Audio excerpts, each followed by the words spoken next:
नमस्कार शेतकरी बंधूंनो, देशी कुक्कुटपालनामध्ये आज आपण देशी कोंबड्यांचे लसीकरण याबद्दल माहिती पाहूया। देशी कुक्कुटपालन करतेवेळी सगळ्यात महत्त्वाचा विषय असतो तो म्हणजे देशी कोंबडींचे लसीकरण। आणि बऱ्याच वेळा शेतकऱ्यांकडून लसीकरण न केलं गेल्यामुळे खूप मोठं नुकसान देशी कुक्कुटपालनामध्ये होण्याची शक्यता असते। तर आपण ज्या देशी कोंबड्या मांस उत्पादनासाठी पाळणार आहे, मांसल कोंबड्यासाठीचे लसीकरण हा विषय आज आपण आपल्या व्हिडिओमध्ये पाहूया।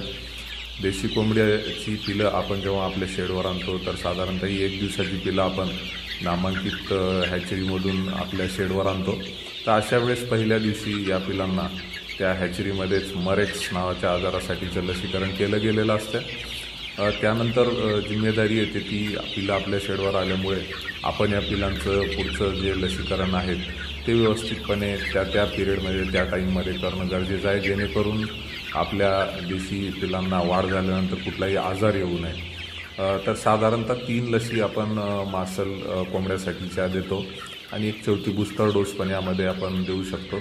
तर सर्वप्रथम पाहूया की 1 दिवसाची मरेक्स जी लस आहे ती तर आपण अंडी उबवणी केंद्रातूनच देऊन आपल्या पिल्लाला आलेली आहे।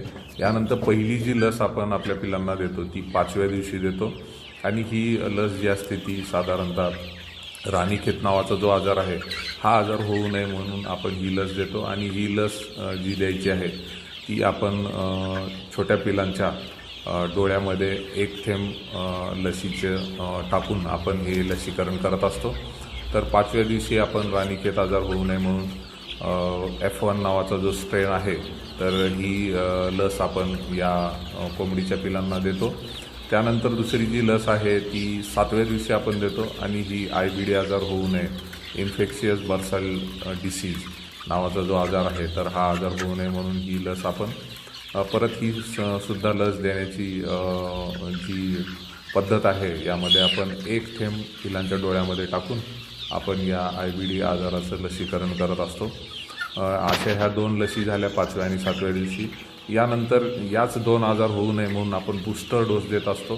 तर साधारणतः पहिला बूस्टर डोस जो आहे तो राणीखेत आजार होऊ नये म्हणून आपण लासोटा नावाची लस 25व्या दिवशी पाण्यामधून आपण या देशी पिलांना देणं गरजेचं आहे।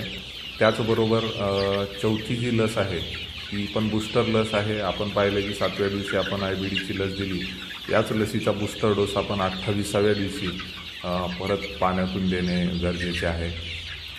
तर ह्या सगळ्या लसी आपण खास करून मांसल कोंबड्या जे साधारणतः 3 ते 4 महिन्यापर्यंत आपल्या शेडवर वाढवतो तर या कोंबड्यांसाठीचे हे लसीकरण आहे।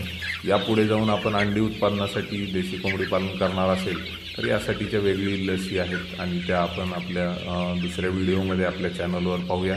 पण आपण जर मांसल कोंबडीसाठीचं लसीकरण पाहिलं तर साधारणतः ह्या 4 लसीकरण आपल्याला आपल्या कोंबडीला आपल्या फार्मवर करणे आवश्यक असते। त्याचबरोबर लसीकरण करताना काळजी घेणे जे महत्त्वाचे आहे तर लस जेव्हा आपण खरेदी करतो ती व्यवस्थितपणे स्वतः मेडिकलवर जाऊन आपण नामांकित कंपनीची माहीत असलेली लस आपण तिथून खरेदी करावी।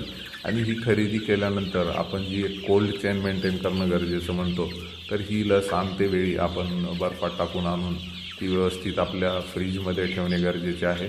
त्यानंतर लसीकरण देते वेळेससुद्धा आपण ही लस जी आहे ती बर्फावर ठेवून व्यवस्थितपणे याचं लसीकरण आपल्या पिलांना करणं गरजेचं आहे।